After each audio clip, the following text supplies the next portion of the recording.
Oh, guess who's not in his normal spot? It's this guy. But that doesn't mean we don't have a lot to talk about because our player pool popped off this weekend. So hit like and subscribe, and let's get after it. Hi, hello, and welcome to your favorite Average to Good podcast. Call it what you want. I'm Jimmy Conrad alongside Charlie Davies and Tony Meola. And our U.S. men's national team players had a hell of a weekend. We got a lot of performances to dig into, so that should be a lot of fun. But first and foremost, my two cohorts here, Charlie and Tones, you guys had weekends. And Charlie, I'm gonna start with you because not only did you have, I hope is a stupendous weekend, you're also heading to London and you're gonna go see Bournemouth Liverpool. And does that mean you're in with Tyler Adams? Like, is he getting you free tickets or like what's happening here? Yeah, Tyler's looking it up. Going to Bournemouth Liverpool and then Arsenal Man City. So quite the weekend ahead of me. And what the week. Europa League coverage. My family's flying out Friday, so we're doing the whole European experience, their first time coming to Europe and London. So I'm hyped to say the least. All right. Wow. I don't know if you can follow that up, Tone. Sorry, I went no, it's pretty big flex. Yeah. I should have gone to you first. I'll be honest. Jimmy, maybe I'll follow up with. I got two of my friends' tickets to the Milan Parma game this past weekend. How about that? That's nice of you. And yeah, they took pictures. Yeah. So they took pictures. McKennie, who works in the PR, obviously side of Serie A, who we know working with him at CBS, he was able to hook them up. So there's my flex, Jimmy, for the weekend. Hey, I golfed on the weekend. I watched a lot of games, but I made two friends really, really happy. That's what I can tell you. You know what? It's a good teammate. That's there's Charlie being selfish and Tony being unselfish. You know what I mean? So we got plenty of time.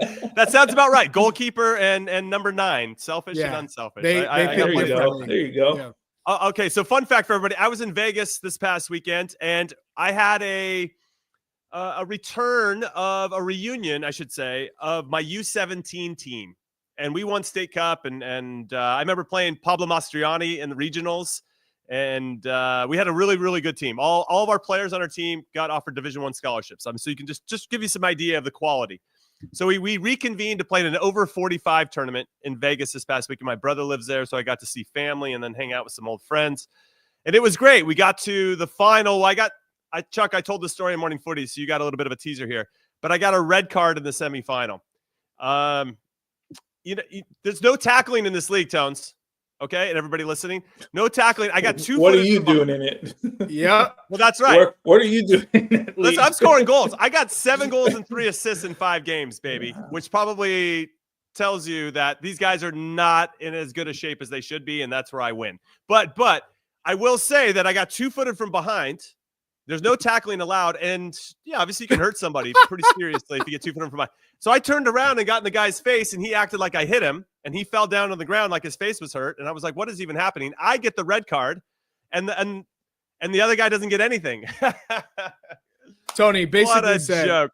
All the years of Jimmy being in the dark arts, all these years of provoking responses, this guy gets provoked in an over 45 indoor session. I was 5 games into getting kicked. I've been kicked 5 games, and then you're I got 2-footed from behind.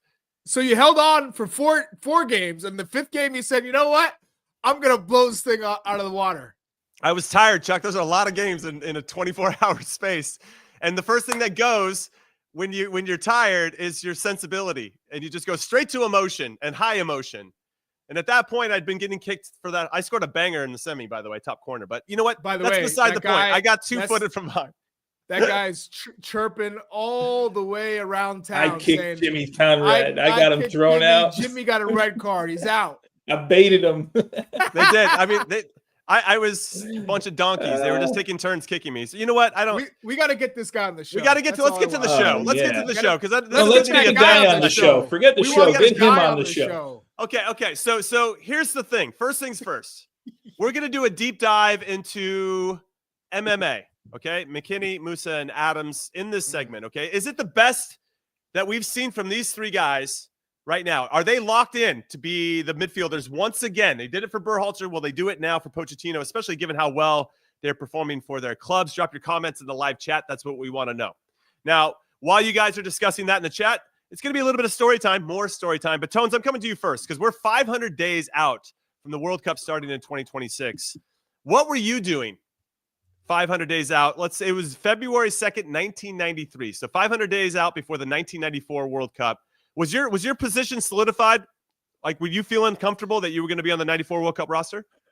So yeah, that was before 94. We had moved to, if you remember, we moved to Mission Viejo as a group. Some guys, we had offers, some of us had offers to go to Europe at that time, and US Soccer came in with this proposal that we were going to play all of these games, and we did. We played like every game, every team we could potentially play. We were living in California, half of what ended up being about half of the group that made that 94 team, training as a team, and everyone else was playing in Europe. But the answer to your question is no. It was me and Brad Friedel, who had just come from the Olympic team, that were battling it out. Casey was in, I can't remember if he was in Spain at the time. He may have been in Germany. Anyway, he was overseas. I don't remember exactly. Is Jürgen Sommer in the mix too? Well, Jürgen Sommer was eventually in the mix. Yeah, a little bit later on. But you're talking about the time period that you're talking about was just myself, and they were bringing a bunch of third goalkeepers in. Like, they were rotating guys into Mission Viejo. They'd bring them in for a month and train and all that stuff. And we were just kind of getting ready for what was going to be a hectic 18 months that we saw the World Cup build up. But with regards to being solidified, no, I had rotated every other game basically with Brad for about a year. But your 3 months. Spot on the team was solidified, not necessarily. I felt like I was going to make the team. Yeah. I felt like I was going to make the team, but that wasn't my goal. Right. My goal obviously was to be the guy. Well, you started in the 90 World Cup as well. Right. Yeah. So, and that was me, Casey, and David Vanoli on that team. I miss Dino. Rest in peace. Yeah. So if I'm picking up what you're putting down, you guys went 18 months out. You were in Mission Viejo just training. That sounds like the longest January camp of all time. Is that pretty much, like that one was called January to January camp. That one. It was a little bit different. It was a year long and 2 days with Bora. And I swear that, Jimmy, what I remember, we're preparing for what I remember most about it. Any day that we had off, it rained like hell in California. I swear, Bora looked at the forecast. It's raining today. We're going to give the guys off. And meanwhile, we probably had 5 days off in an entire year. But that's how it went. And if we didn't do that, if we didn't have off during the rain, we were down at the beach running our asses off, man. There you go. So this is important. This picture is important. And I'll tell you why. Milutin Soskic, who recently passed away, Cholet was our goalkeeper coach, for years after this. Bora brought him in. I walk outside one day, and he's literally digging the ground up and to build this sand pit. So we would do the training in the sand pit, and then we would go and quickly change up in the dressing room, was right there, and then do the training on hard ground. There's a video of Cholet was one of the most athletic goalkeepers I've ever seen in my life, working in a sand pit when he was the goalkeeper of the tournament. I believe it was 1968 World Cup. Someone will have to fact check me on that, but it was around 68, I think, was when he was there. And he built this sand pit with his hands, and it was such a game changer for Brad and I. We trained in this every single day. Wow. That's funny you pulled this picture. I've never seen this picture in my life, but it's funny you pulled that one. Damn.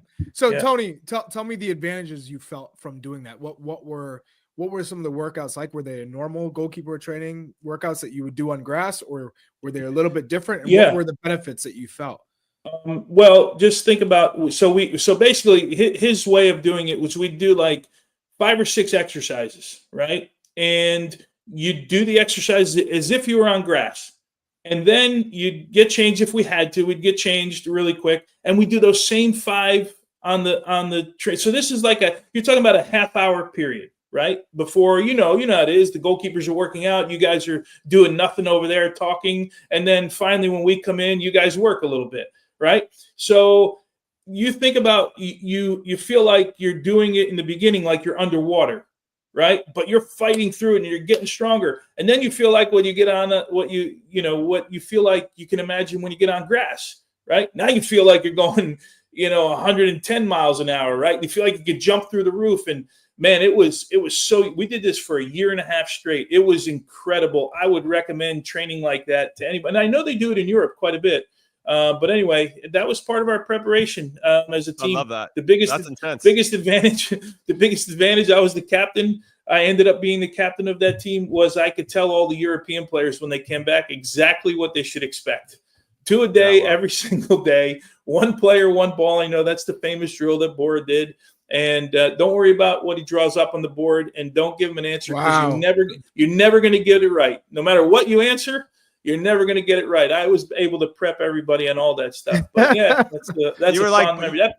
I got to get that picture, by the way, because that picture just reminds me of one of my favorite goalkeeper coaches of all time in Scholey. So someone's going to have to print that out for me. What about the flow too? You were Bora's translator then in some ways, not only more tactically and in terms of how to manage the manager, right? That's Jimmy. That's a good role. That's a good role to have. I was Bora's captain, and I never spoke to him once.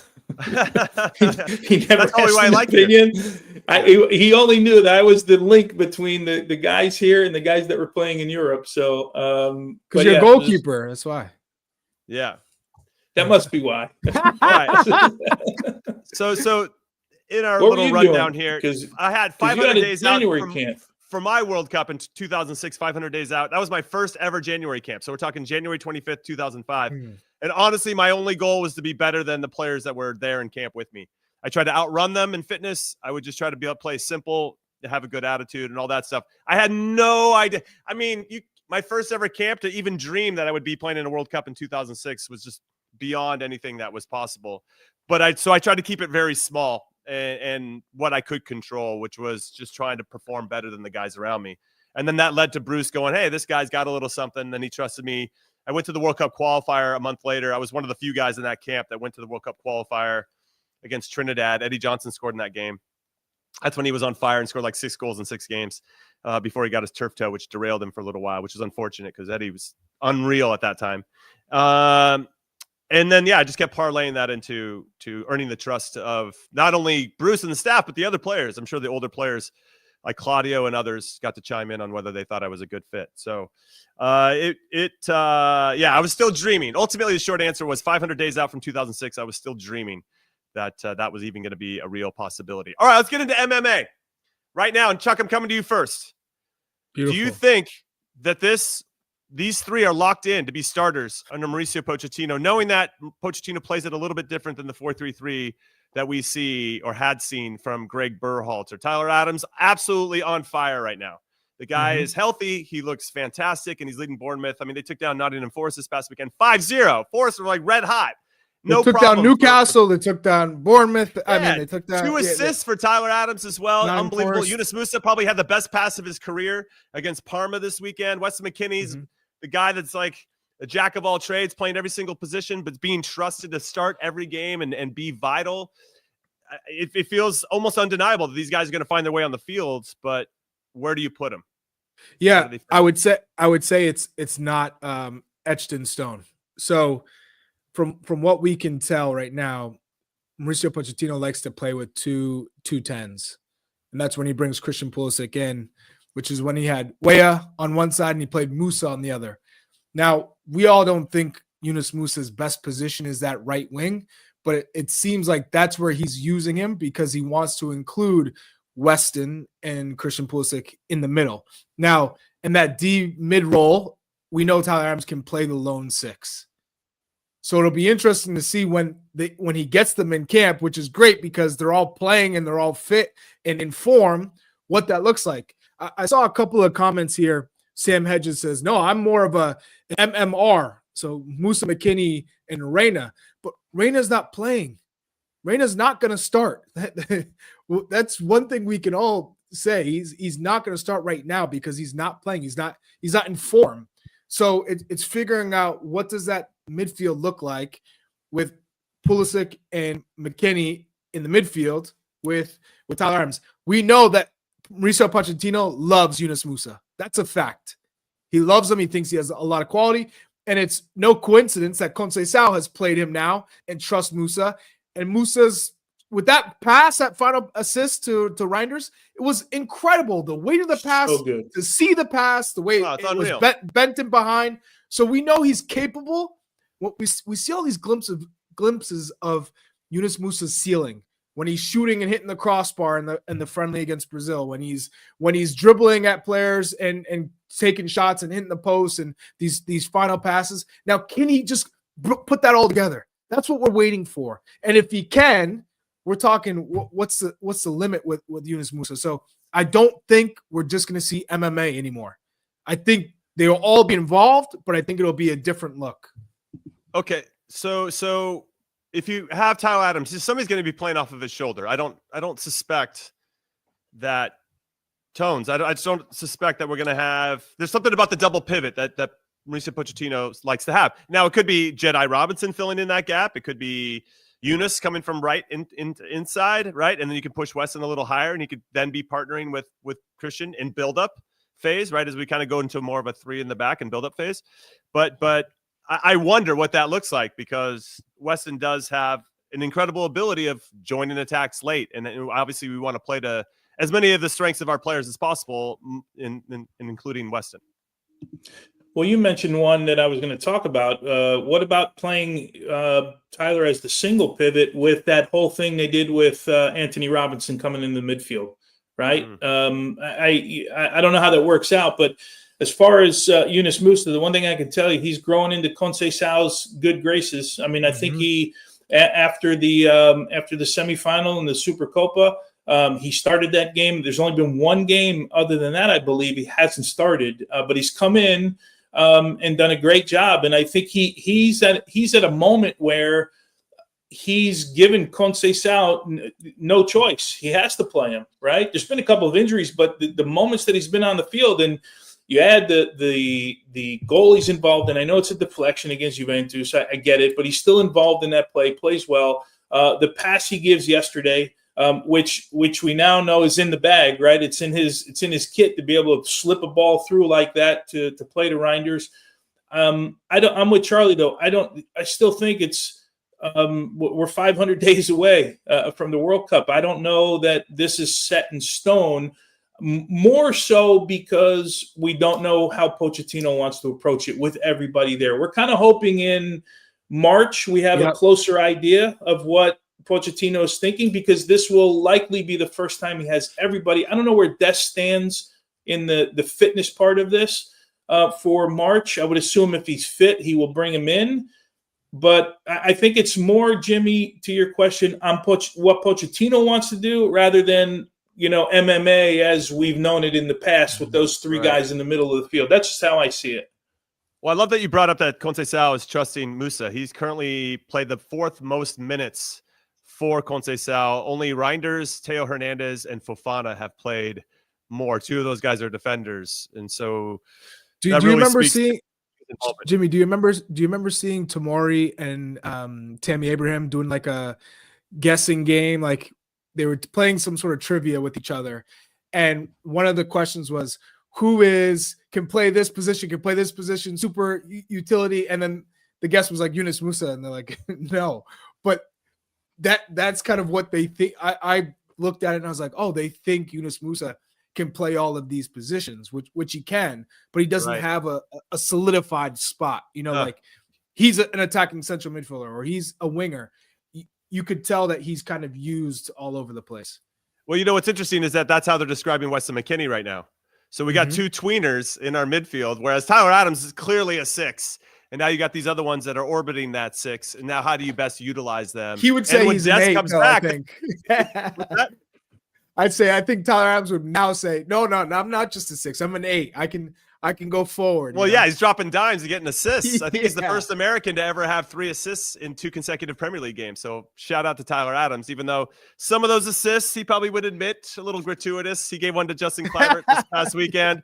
Kluivert ran 60 yards and then scored, Hey, they all count. They all count. Nobody, like in a couple weeks, nobody will even remember that it was 60 yards away. But in the moment, it's pretty funny. But yeah, you bring up a good point, Tones, with regard to Serginho Dest. When he comes back into the team, he feels like a nice natural fit on the right side where we can really exploit him getting up and down and where we build our attacks in that channel of the field once he's on it, and then who has to get sacrificed potentially out of this MMA combination to make room for Serginho Dest, because I'm not sure that the way what we played before is going to be how, just because those guys are playing as good as ever, that we're going to have to, basically change what Pochettino wants to do to make it happen. I don't know. It's going to be interesting, but it's a good problem to have. We got guys that are killing what it. What would you like to see, Jimmy?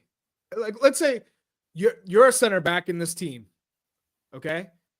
What would you like in front of you? Knowing Tyler Adams, one. Yeah, but could you see yourself saying, okay, I'm cool with just having Tyler there because our outside backs come inside, they help, they support. We don't necessarily need to, and then we're allowed to play a little bit higher up the pitch. And I always know I have at least one guy to cover. So yeah, this is a good question. One of the things that I want to pose to both of you and everybody listening too is the fact that if you had someone sitting next to Tyler, and maybe not necessarily a dual six, but if Tyler knew that he wasn't responsible alone for protecting the back four or back three or whatever it is, then he could go. Like, you see him at Bournemouth, and when he can go and get on the attack and read something and go 20 yards higher than what the position normally dictates, and knows that there's somebody off of his shoulder that can cover for him in those moments, I like that. I like giving Tyler the freedom to go chase something down. If he can anticipate and read, and the positioning of everybody else is good, then he can take that risk. But maybe he wouldn't take those risks if he thought he was the only one. He'd have to be a little bit more careful about kind of reading. Which is also good, right? If you understand that. Like, totally. Think of the World Cup, because I think of that Netherlands game. The team was so far forward that there was that gap between Tyler and the back line. And then when the ball went over the top, everyone collapses.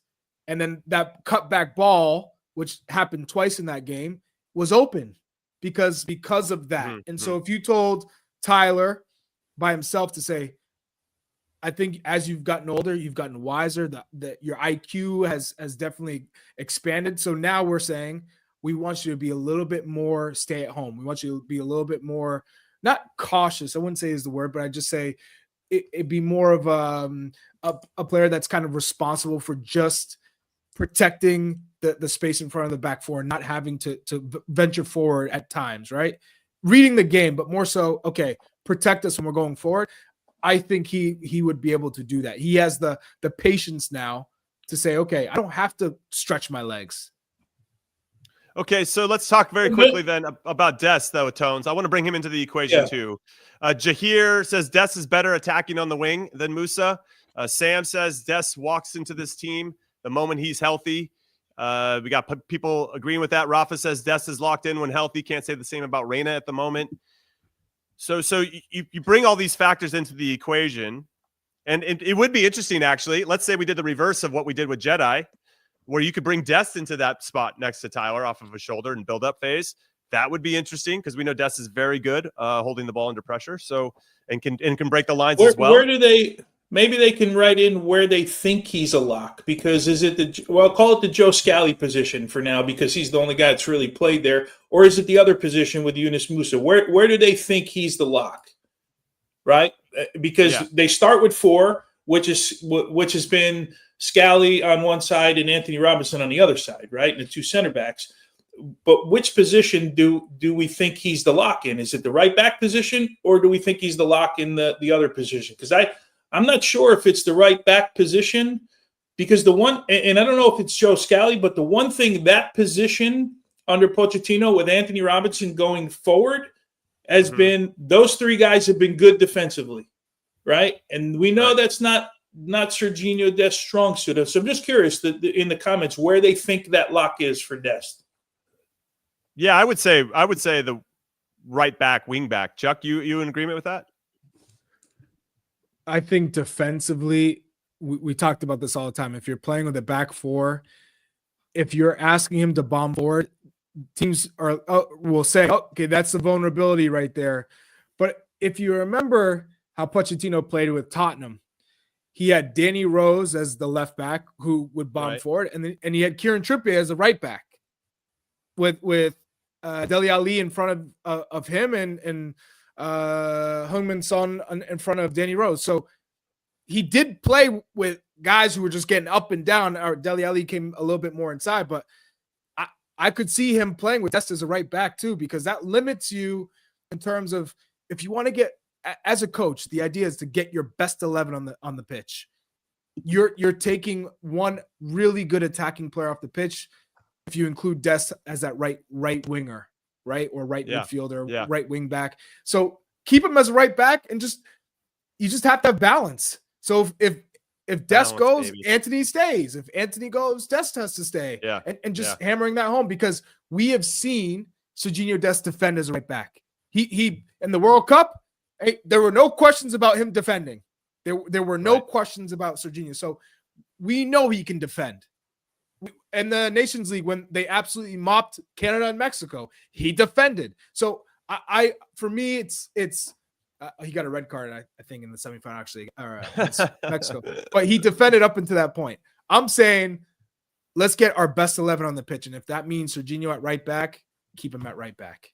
I love it. I love it. Keep those comments coming as well. We're going to take our first break. Call what you want. When we come back, we'll get into some performances from our Americans abroad. So don't go anywhere. The clock never stops. Relive the greatest moments with uninterrupted highlights and more. It's Gareth Bale. Ronaldo. Wonderful goal. On the UEFA Champions League channel. Streaming free.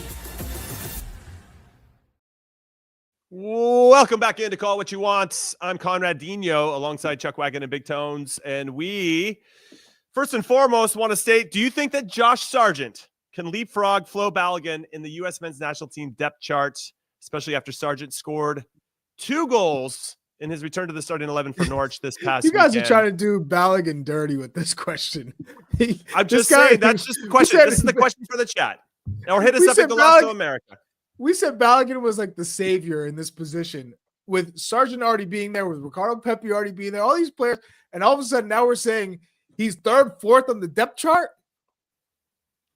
It's just a question. We're just trying to stir some conversation. I'm stirring El Pot, buddy. That's what we're doing. All right, so here's the big topic for this segment. Americans abroad getting on the score sheet. Let's get into it. Josh Sargent, as I mentioned, recorded a brace in a 5-1 win versus Swansea. Given how Swansea defended, I feel like I could still go out there and help them. And if they saw me play in Vegas, they would know that for sure. I've still got my aggressiveness. And then we have Ricardo Pepi, scored his 11th Eredivisie goal of the season in a 3-2 win versus Breda. And then you have Christian Pulisic from the penalty spot, scored his 11th goal of the season in a come from behind 3-2 win versus Parma. Zendejas also recorded a brace in Club America's 4-1 win versus Santos Laguna. So what's interesting when I think about Josh Sargent, and here's a quote from his coach, okay? Johannes Haftorup, who says, what we forget to talk about when we mention Josh is often that he's a great striker, good at holding the ball, good at dealing with a couple of center backs, but I think one of his best skills is actually running and the way that he can run in behind and the timing in those runs. So as our resident number 9, Charlie Davies, I know you were impressed with his performance. Great to see him back being healthy. 2 well-taken goals. He didn't score in the World Cup in 2022, but when he didn't start for us, then there was a noticeable difference when he wasn't on the field. And I don't even know if he was 100% in the World Cup. One game. He was 100% until the injury in Iran. He started in Iran. He didn't start the Did he start the Iran? Oh, I thought he started another one as well. He didn't start against Iran, Wales. He didn't start against England, but he started against Iran. And he was very good against Iran until the injury. Right. And so obviously it comes bad timing. With him, it's always been bad timing with the injuries. Injuries, unfortunately, have been a part of his story and his career. Now, I've known Josh since he was 16, right? And seeing him grow and playing against him in preseasons with MLS teams and seeing that this kid's a man-child. But with the U.S. men's national team, it always felt like the pace was too much for him. Hadn't really adjusted until that World Cup game. It's when everything clicked, obviously injured. But I'll go back to saying he can beat up on these championship teams. Daryl Dike beat up on these championship teams. What we need to see from Josh is to go to a top league in Europe, a top division, and compete. And whether that means playing in European competition or whether that means playing in a league that has top quality, it's really tough to judge if they're playing in championship, if the rest of your strikers are playing in top leagues, and he's still not above Balogun. We've seen what Balogun can do, and he hasn't even hit his potential. He hasn't even hit his groove with this group yet. So, okay, I think. What if they get promoted, Chuck? Does he stay at Norwich if he get promoted? Well, then they're just fighting relegation the whole time, right? That's a big. And he's never going to see his service, right? Like he did the first time they went to. He played in. They're in 11th time place they went up in the championship. Yeah, no, I understand, but they're not. They're still the way that league goes. We cover it, right. Every other week, the thing changes, right? And they're a team expected to be in a playoff at the beginning of the year. But my point is, because if they get promoted, or he goes even to whoever, if he goes to Leeds, his Norwich side played the entire season that year in their half of the field, which really didn't benefit. All he was doing was defending for 90 minutes of the game. Like we kept talking about this. So my question is, if they get promoted, does he go there? Does he go to a team that gets promoted I said leave England the whole time, Tony. Oh, yeah, no, I know you have. I'm just curious, though, just from a league standpoint, if they got promoted, would you keep him there? I tend to think no, because we'll just see the same story we saw a couple of years ago. The guy, I don't know how many chances he had the whole year to score a goal. Hey, this is a great one from Izzy, because Izzy said, why does Pepi get credit for beating up Eredivisie? Well, Pepi also plays Champions League, and he goes in and he makes a difference. So he's done that. He played against Arsenal and Sevilla. I'll never forget last year. And I was like, damn, he's grown a lot, because it was his runs, his hold-up play. It was all the above. And he's playing at a club like PSV where he's competing with the captain. So it's a little bit of a different circumstance than what Josh Sargent has at Norwich. Okay, but domestically, what do you think's more impressive? Scoring a brace in the Championship or scoring a brace in the Eredivisie? It depends which team you're playing. Because if you're talking about they're both leagues have some. No, if you're talking about the top 5 in the Eredivisie, I give you credit, real credit. Obviously, it's apples and oranges when you're talking about the Championship and the Eredivisie. But what's different about the Eredivisie is you have Ajax, PSV, Feyenoord. These teams are competing in Europe. Twente, now Utrecht. So for me, AZ, the difference here is you are in the shop window. You're competing with the top teams, and typically the caliber is super high, and you get moved. So the thing is, we've seen this before in the Championship. For me, you go to the Championship hoping to go to another club in Europe, because whatever reason, it didn't work out about going to another club in Europe in a top division. I don't really understand the move to the Championship. But if you have no other options and you want to be in Europe, then yes, take it. But I think for our players, it's better to be in a league where you're competing in a top division and you're competing for Europe. So Tones, I think both leagues, to your point, Chuck, when you're playing the top teams in the Eredivisie, that competition, outside of maybe the teams that are just dropped down from the Premier League that still have that balloon payment and they have top quality and they're trying to get right back up, they're probably comparable in terms of talent. And it's just those games are harder because they're just stocked with talent. But what I think that the Championship provides that maybe the Eredivisie doesn't is that it's a grind. They play so many games, and not to say that PSV doesn't, because they're playing in European competition and all that. But there's just something about that. It seems like they have a game every 3 days, and to get up for that, and to prepare for that, and to be successful at that when the level might not be great, but can you still have success? And okay, this field, whatever. I mean, whatever those things are, I'm sure they run into it too in the Eredivisie. But I feel like the drop off at the Eredivisie at the bottom half is a little less than the Championship, but it's still apples to oranges, Tones. Yeah. Yeah, I mean, we watch that league every week. So do we want to build a guy that's going to grind through the World Cup, or a guy that's going to score goals through the World Cup, right? I think that's part of the question too. My question is, so we've heard rumors about Ricardo Pepi potentially being courted by some teams. Like, when's the last time we heard rumors about Josh Sargent being courted by some teams? When's the last time you heard about a Championship player being courted? It's right. Maybe there have been Championship players that have gone to the Premier League. If you're young and English and you're performing, sure. But we're talking about an American who's 25, 26, 27, 28 playing in the Championship. Who are you getting courted by? Yeah. So my point for asking the question is, scouts scour Europe for goal scorers. I mean, that's like gold, right? When you can find a goal scorer. And I just don't. I tend to think like there's times where he's better right where he is, because at least when he's healthy, he plays and he gets in a rhythm of scoring goals. His manager clearly likes him. You read the quote. We had him on after a game that Josh Sargent struggled in, who actually scored a goal at the end of the game. But we had him on Morning Footy. On Match Day live from the stadium one day, and he talked glowingly about Josh Sargent and how he is. So there's a risk inherently in moving, but my point is, I always think it's better to play where you're at and get a rhythm rather than going someplace where you don't. Now, I get the challenge part of it, but there's no one coming in for Josh, as far as I can see, for bringing him to a challenge. I don't know if you guys have read something different, but I feel like we've seen rumors about other players that people are interested. He's a guy who has scored goals, and they're not really looking at him. I bet he can go to other championship teams. I bet his agent can find him a team at the bottom of the Premier League somewhere. I think he's probably earned enough equity and all of that stuff. But is there Italian teams coming after him? Is there French teams coming after him? I don't know. And I just wonder why. That's all. That's why I asked the question.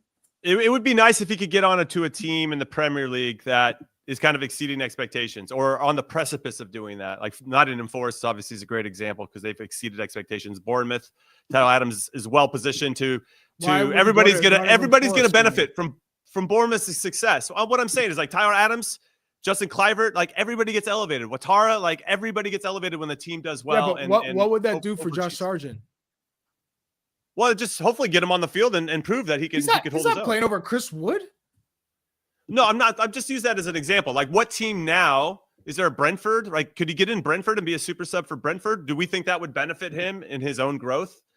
That's a big, it's up to him ultimately the path that he's walking. But is that going to help him break in over Balogun and Pepi? So that leads me to my next segue here. Right. What's your depth chart right now? Assuming everybody's healthy. The nines. Assuming everyone's healthy. It's hard Balogun, for me. It's Pepi. Yeah. Or you got Pepi one.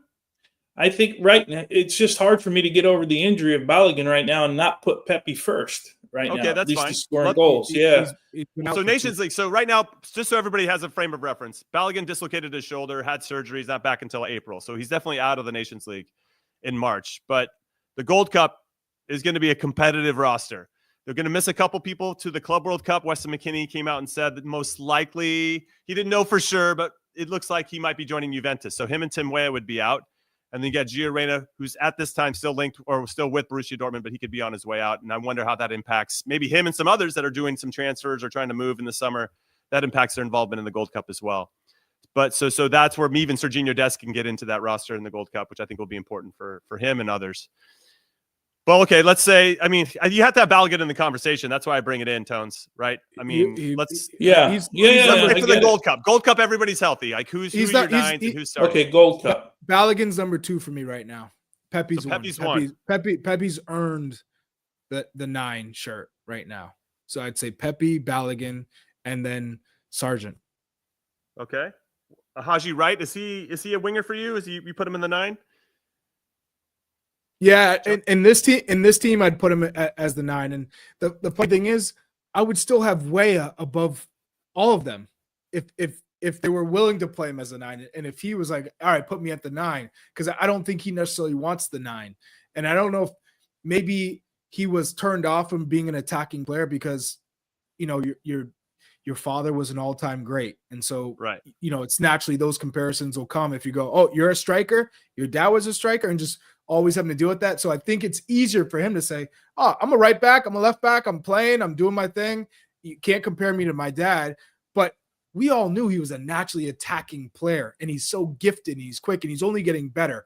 So I would like to see him, if you really had to, play him at the 9, so you could get, if Gio Reyna all of a sudden came to form and you want Yunus Musah on the pitch and you have all these players who can keep the ball really well in tight spaces, you need one player to stretch him behind.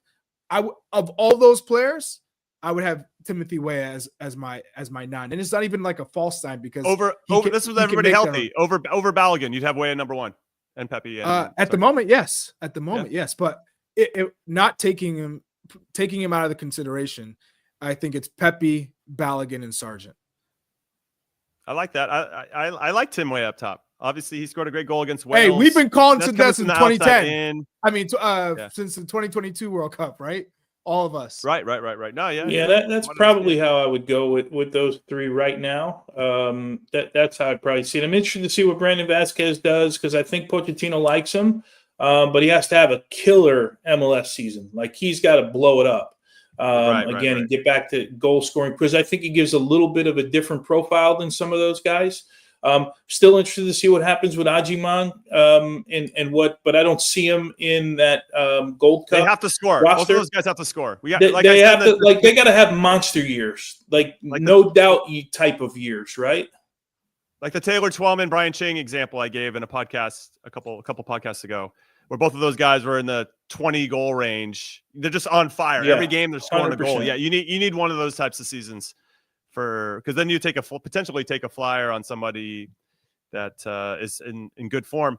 And then also you have injuries. There's going to be an injury or two to some key players. I hate saying that out loud, but it happens for every national team where hopefully everybody's going to be healthy. But hey, keep that name out your mouth. All right, we're taking our last break. When we come back, we're going to get into some talk around the Champions League, a little match day mayhem as we get into match day 8, the last match day of the group stages of the Champions League. So it should be a lot of fun, which means keep it right here. What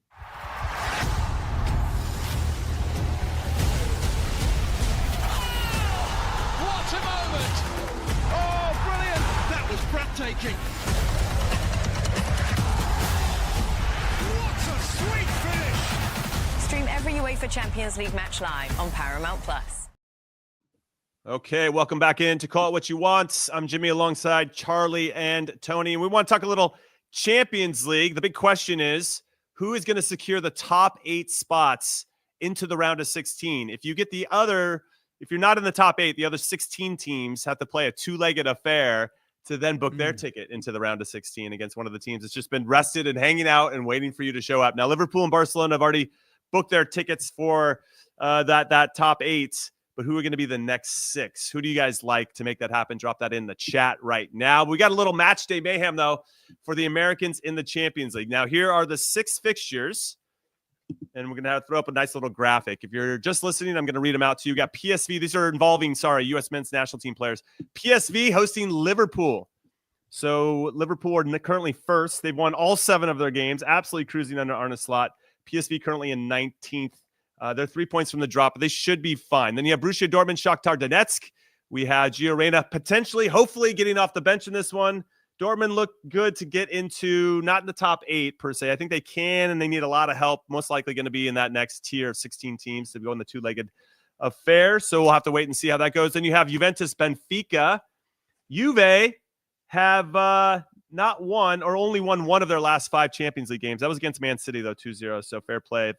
That was a good goal. Remember Tim Weah over to Weston McKennie? That was a sick goal. They take on Benfica, who are sitting on 10. Juve have got 12 points. They're both 19th and 21st, respectively. You got to get in the top 24. So a pretty important game for both of them. That'll be a fun one to watch. Aston Villa taking on Celtic. So for me, this is a big one. Villa need to win this. They're currently in 9th. And if they get up to 8th, then obviously they get into the top 8 and they get that bye. You get just a rest for those 2 legs. Now, Celtic, this is what we want to see, right? We talk about the Scottish Premiership. It's not tough enough. Well, now we're going to see in a must-win game or Villa and going to roll out their guys. And I want to see if CCV and Austin Trusty can manage this situation away from home. I think this could go a long way to maybe turning the head of Mauricio Pochettino and his coaching staff. And then we have Dinamo Zagreb versus AC Milan. Milan have won 5 straight Champions League games. They are cruising right now. They're currently in 6th. They're going to need to get a result here, I think, to maintain that top 8 status, which I'm sure Big Tones, as our resident AC Milan fan, would like. Zagreb, though, need a win at home to potentially get in the top 24. So that one would be a lot of fun. And then you have Inter versus Monaco. Monaco, we just want to get into the next round so that maybe Balogun can get healthy and play at some point. But it looks like Inter at home are going to have a little bit of the advantage. PSV, though, I should say, Malik Tillman is out. Richie Ledesma has been playing regularly at the right back spot. And then you have Ricardo Pepi hopefully coming off the bench, which will be pretty fun against a very good Liverpool team. I'm kind of curious. Tones, I'm going to come to you first so you can talk about Milan. But I'm kind of curious if the strength of squad from Liverpool, because they already are cruising, because they already locked the top 8 spot, will they roll out all of their guys that we know and love, or are they going to roll out kind of more of a B team? And can PSV take advantage of that? That's just a general comment I'm making about that. But let's talk about Milan. Obviously, coming off this 3-2 result against Parma, and a little fighting between Calabria and Conceição afterwards. Little feistiness. I don't know if you like that from the team, but Christian Pulisic scored his 11th goal, as we mentioned before. No, you don't like it? But, yeah. Talk to me about your thoughts on the Champions League leading with Milan. Yeah, obviously great to have Christian back, right? That's he's been such an important piece to the puzzle. Musah started as the right winger basically because Pulisic wasn't available in the last match, right? So that's really, really important. I think he's been such a catalyst. We've talked about it over and over again. I'm surprised Milan is in the top 8 position right now and actually have a real chance to finish in the top 8. I wonder from Conceição's standpoint, does he actually want the 2 games off, or does he not want the 2 games off? And I only say that in his position because he hasn't had a lot of games with the team. I think it's 6 games right now with the group. They don't have Kyle Walker for Champions League because he can't play in Champions League. Just like Kvaratskhelia can't play for PSV in Champions League, right, with the move. So they can play after the league phase. Yeah, right. So they can't play in this match day, which is important because you just screamed that you're one of your right backs. The other one you've been trying to sell and might be gone in the next couple days in Emerson Royale. The head coach and the right back were just about to go fisticuffs on the field, which I've never seen before. So I don't know. Maybe they can, maybe they can figure it out between now and then. Kiss and make up. Yeah. Someone had suggested that there was a concert the night before the game, and like 3 of the players went. He was the only one who got to play. Blah blah blah. But I'm thinking to myself, well, that's kind of a strange time to mention it. If you just came back and won a game, but it was good to see Christian score another penalty kick. I don't want 12. Yeah, I wasn't going to say because I didn't want the announcer's curse, but it is what it is. Look, it's a time where I didn't think Milan would be in this position. I still think they're going to struggle. They're actually higher here, right, than they are in the league. Yeah, they're in 6th place here. Well, aren't they in 7th place in the league? I haven't checked the league. Right. I think you're right. Higher in Premier League than in this league. Yeah, which is unreal to me. But at the storyline, look at Manchester City. I know it's not an American base, but that's the big storyline. And what happens with them on the week? I think they got Bruges on Wednesday. They have to win. They have to win at home to get in. They're currently, just to give everybody, if you can't see the graphic, Man City currently 25th, top 24 again, get into the next phase of this competition. Man City have 8 points. They need to beat Club Brugge at home to make that happen. They should. I thought they did what they needed to do against Chelsea this past weekend, playing more direct than I've ever seen a Pep Guardiola team play. Just basically Ederson, the goalkeeper, hitting long balls to Erling Haaland and then running off of that, and hopefully some good things happen. Thankfully, Chelsea decided to play a high line and invited that type of pass. But yeah, I'm with you. It's going to be a pretty exciting match day mayhem as it stands, or as it's called. All that coverage will be happening on the Golazo Network on Wednesday, starting at 1 p.m. Eastern. So make sure you tune in for that. That should be a lot of fun. 18 games going on all at once. So if you want to have your mind blown, this is the time to come and watch as many games as possible. So many permutations about what can happen and who's going to finish where and who's going to play. It's going to be pretty nuts. And I'm excited for it. This is the first time this competition has been in this format, and it should be a lot of fun. Now, of all the games I mentioned, Chuck, and of all the players that I mentioned, who stands out for you? Somebody that you're really looking forward to playing? I already mentioned the Celtic center backs. I'm very curious to see how they can perform against a very good Villa team. And anybody stand out for you? I mean, that's the biggest one, just because we see Austin Trusty starting every week and Cameron Carter-Vickers. So you're saying, what is that partnership really like against top caliber opponents? And, where are they in the depth chart, and who's ahead of who? Because it feels like Brendan Rodgers is favoring Austin Trusty. That's why he brought him in. He really likes what he offers. So it'd be good to see what that looks like in terms of distribution. We know Austin Trusty is great in the air on set pieces, but what's his movement like off the ball? What's his movement when he has the ball? His distribution, his touches. So for me, that's one of the matchups I'm going to be watching. And then Juve Benfica. Juve needs to win too. So, what does that look like for Timothy Weah, for Weston McKennie? It feels like he continues to be rotated all over the place. But when you get the most out of Weston, it's in the midfield. Every single time, it feels like he comes up with whether it's a goal contribution, whether it's a massive tackle. He's been, I think, such a standout this year for Juve. He's got to be player of the season for Juve, given whatever the coach has asked of him. He's delivered. Yeah, this is going to be pretty fun. Now, Tones, I'm going to ask you the same question because I gave you more of a general, just talk about the Champions League and Milan. But is there any one player outside of that Milan game that you're looking at? Yeah, Gio, and what happens there? Dortmund is on 12 points. They're in a little bit of a safe zone, if you will, because 13 looks like gets you in. And they play Shakhtar, right? I think you said Shakhtar. Shakhtar. Mm-hmm. So what it looks like for him. Obviously, going through a change of managers. Do they trust Gio? It's Champions League. Someone's got to get a rest. Things haven't been great clearly in the league for Dortmund. Do they try and change something in Champions League? But obviously, they don't want to risk not qualifying, but it doesn't look like that's going to happen. A lot of things have to happen for them not to qualify. So he's one, because I still I feel like I say this week, I'm still intrigued by the Gio Reyna situation and why he can't get into the team and why, does he need to look for another team? We thought it might happen this January, but doesn't look like it's going to happen this January, because obviously when new managers come in, you want them to see everybody at their disposal. Do his fortunes change over the second half of the season now that Nuri Sahin is not there? So I'm still intrigued by the Gio Reyna story. I really am, because I think the guy's talented. I think we all think he's talented. He's obviously been hit by the injury bug. We know that part. But I think when we see him play, he gives us so many flashes of, I don't want to say brilliance, but confidence, and in some ways like an arrogance to his game where he thinks he can make any pass, which I love from attacking players.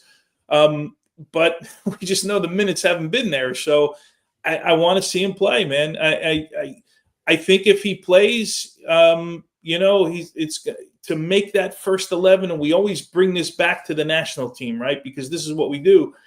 I think he needs to have a run of 1 year of just playing all the time in order to get himself back in, and they will see his. I said to you, Charlie, I don't think you were on. You were on your 12-week vacation a couple weeks ago, and just joking. And Gio had come in a game for like 11 minutes, and I was like, Jimmy, man, he just when he passes the ball, he looks so confident when he passes the ball, right? And when balls in tight spaces, like he's got so many tools, but. Man, we're frustrated as fans. Can you imagine him and how frustrating it must be for him not to be able to play week in and week out? Oh, yeah, of course, man. Just not to play week in and week out. Yeah. That was a bad joke. So there's another game too that I want to reference as well. It's Feyenoord taking on Lille. Both teams are on 13 points. Probably a draw will be enough for them to both get into the top 24. What's interesting, though, is that there's two CONCACAF strikers on these respective teams. Feyenoord have Santi Jimenez, who might be heading to Milan here in this window. If not, maybe in the summer. We'll have to wait and see, because Morata and Tammy Abraham haven't really panned out the way that they would have liked in Milan. And then you have Jonathan David. That is Charlie Davies' I don't know where he ranks all-time favorite strikers, but I think he's in your top three, Chuck. And he's going to be leading the lines for Lille. Now, just for fun, Chuck, as our resident number 9, if you could build a team around any one striker, would you go Santi Jimenez or would you go Jonathan David? Putting you on the spot. What's the chat saying? I'm going Jonathan David between those two. Ooh. He's been good. Mm-hmm. He scores some timely goals. So this will be a good one. I will say, man, Santi Jimenez against Bayern Munich, I didn't see that coming. I mean, that showed a little bit of what he's capable of. He elevated his game on that first goal, and the way he put it by Neuer too. He made Neuer look like a average keeper. So shout out to Santi Jimenez, because he looked really good, which makes you wonder, why the hell hasn't been given the chance to really run with Mexico. And everyone kind of clicks at different moments, right? And maybe the game has just been so different compared to what he's playing at in the Netherlands. So it'll be interesting to see how he continues to develop with Mexico. All right. That was a nice diplomatic answer, Chuck. You should run for office. I don't know if there's a local mayor role that you can get into, but that was very nice. Very, very well said. Okay, just for fun, because the Champions League is happening, again, it's all happening. Matchday Mayhem on Golazo Network, starting at 1 p.m. Eastern on Wednesday. The games kick off at 3 p.m. Eastern on Paramount Plus. You can get all of them. 18 games. Going to be crazy. Hence the name, Matchday Mayhem. Tony, I'm coming to you first. Let's just have fun with everybody here in the chat. Given what you've seen so far, we're 7 match days into the Champions League. We got 1 match day left before the knockout rounds. Who do you like to win the whole competition? Let's put our flag in the ground right now so we can revisit it later. What are you saying, Big Tones? This may come out of left field a little bit for some, but I like the way that they're playing. I'm picking Atletico Madrid to win Champions League. What are the odds on that? I might want to put like $10 on that. If that Big Tones is feeling that, I might have to trust that. Do we have odds on that? Yeah, do we have odds? Yeah, we can find it. We can find it. Is that so outlandish? It's not. I mean, I know they lost, and they have a loss in the draw in their last 2 games. They had a draw this weekend. I just like the way that they go about their business, man. Yeah, fair. Watching them play against Leverkusen, I was less convinced then. In terms of now they're playing against a team with a lot of quality, but I think you just can't count out Real Madrid again. I don't know how. Because Mbappe's finding form, had his first hat trick for the club this past weekend. Yeah, he is finding form, man. That's for sure. But can they coexist? I thought what was interesting in the last match day against Salzburg. Now, taking into consideration Salzburg has been awful in the Champions League. I think they've lost all 7 of their games so far. But you had Rodrigo score 2. You had Vinny score, you had Mbappe score. It was nice to see them all kind of hitting the back of the net, and they really start to look comfortable. And I think Jude Bellingham's done a nice job of being that connective tissue underneath them to kind of help combine, right, and be a bit of a pivot for them a little higher up the field. I don't know what they were lacking before. Maybe it was just kind of gelling. But ultimately, you can never count out Madrid. Listen, Barcelona's been a lot of fun to watch. Sometimes they'll lose games they shouldn't lose, but then they'll beat teams 7-1 or 5-0 or 6-1, and you're just like, these guys are incredible. Liverpool, I wonder if just because they've won all 7 of their games so far, when I think about Liverpool, they're just going to be competing in so many competitions, including the Premier League, and I think that just wears you down. I know that Man City won the treble not too long ago, but look at what it's doing now, the toll that it's taken. At some point it catches up to you, but maybe Liverpool have it. But they've been very good too. So it's going to be hard to get away from some of the favorites. I don't see Arsenal doing it. When I look at the top 8 right now, Atalanta won the Europa League last year. Clearly have some confidence. Yep. But, Atleti right They're now, a little bit light, ninth I think. choice. They're a little bit too light. Atalanta? Yeah, a little bit light for this one. Plus, they're chasing the league too, right? I think Gasperini, the manager, has to make a decision. Like, where do we want to put most of our weight and energy and emotion? And them winning Serie A would be so next level. Not to say that winning the Champions League wouldn't be, but unless they start to lose ground to Napoli and others, then maybe they can start to shift their weight to the Champions League. Right now, just to get back to it, Atleti, 9th choice, 9th favorite, plus 2,000 to win the Champions League. Inter's another one. Yeah, you like Inter. They're another one with their experience. They've been in a Champions League final already. We're probably the better team in that Champions League final. I was there for a good. I agree for a good. For a good portion of that. A little bit older, which is a little bit scarier. If Çalhanoğlu can come back and be healthy in the midfield, that's a big important piece to that side. I was looking at it's so easy for me to look at Liverpool. Obviously, Real Madrid. That's the team Charlie said you never count them out. The ghost of Bernabeu lives every single year, and someone goes in there and gets, just suffocated by that ghost. So I was looking at someone a little bit on the outside. I think Real Madrid is probably the favorite with Liverpool. You just wonder, if Liverpool is there a slip for Liverpool, and then where their focus is. If they slip up in the league, do they start focusing on that because they don't want to lose the league? they have so much going on right now. All right, so last question. This one's from Robert, and Robert says, do we like the new Champions League format? Chuck, I'm coming to you first. Do you like how this is all setting up? Because this last match day is going to be pretty spicy. I really do like it, and I think match day 8 makes you understand why this is different and why this is better, because the parity, right? Top 1 through 8, there's a real push to get into that, because you don't have to play those 2 extra games, which allows you to focus on your league. But then you could see that teams can move it up and drop down. And I like that Real Madrid is 16th, because if they had the old format, you knew they were 1, at the very minimum 2, but they'd be guaranteed 1 or 2, so they don't have to play their players in this game. I feel like match day 8, everyone's involved in some capacity. Like, everyone has to play their players. It's not really we have to take our foot off the brake. Outside of maybe Liverpool and Barca, they can chill, they can rotate. But everyone else, they're like, we have to play our best players. We got to get a result. So I like this format, just seeing that we have some surprise teams like Celtic and the Champions League right now. I love that. That's great. We love seeing games at Celtic Park. The French teams, Brest, Lille. I think this format gives teams that typically we wouldn't see in knockout phases an opportunity. So I'm sold already. Yeah, I'm with you. Really well said. Tones, anything to add to that? Where are you on this? Yeah, I don't know yet if I like it or not. I certainly don't like that 36-team table that we put up all the time. No. I said it. I didn't say I didn't like it. I said I don't know if I like it. I don't know what match day 8 looks like. Are we going to end up with the same teams we would have ended up with anyway if we did it the other way? We would have already been there after 6 games. So, but I don't like that table that we have to look at every week of 36 teams. And you look at that thing and you put it up for like 8 seconds, and then we're supposed to figure out the whole table. That part, it's like, right, that's like an algebra problem. I'll let myself out.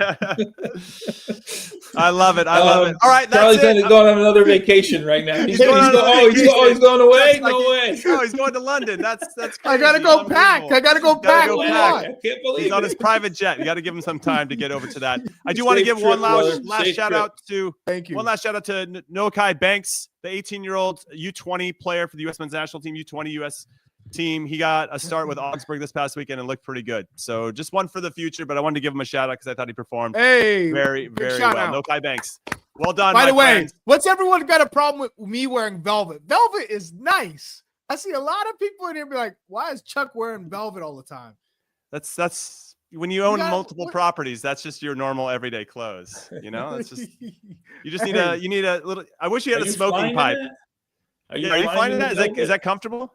Should I put on the fireplace and get going? You should. Get a cigar. All right, that's it. We're calling it a show. Enjoy the Champions League on Wednesday. We'll see you again on Thursday. We'll go live 6 p.m. Eastern, 3 p.m. Pacific, and it should be a lot of fun. I know we're going to have a lot to talk about, so come back and join us for that. And enjoy the next couple days. Matchday Mayhem almost upon us. Golasso Network, 1 p.m. Eastern. Kickoff 3 p.m. Eastern. See you guys later. Much love.